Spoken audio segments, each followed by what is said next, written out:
Marami nagsabi sa akin na bumili daw ako ng rider. Maangas daw. Maangas naman talaga sa rider. Kaya lang, ang ayaw ko guys, dahil konsumo sa gas.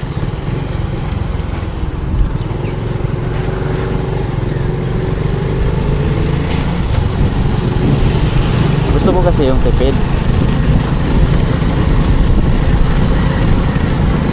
O itong smash ko, nagagas ko ng sa isang linggo, nagagas lang ako sa isang linggo ng 400 pesos budget ko dyan. Yan, nauubos yan.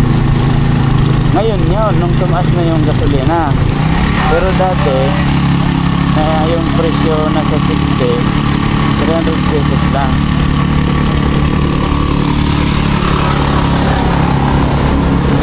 Pesos din na yung naubos nung di pa tumataas yung gasolina. 300 pesos budget ko sa isang linggo yon.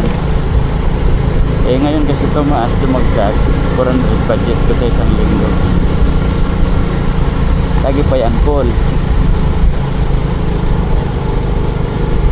Kasi yung karga ko, halimbawa nagkarga ako ng Monday, sunod na karga ko niyan Miyerkules.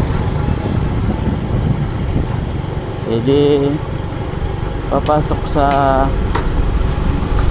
sunod na linggo, kaya ako mag full tank ulit. Bali 2 times ako mag gasolina sa isang linggo. Full lagi yan.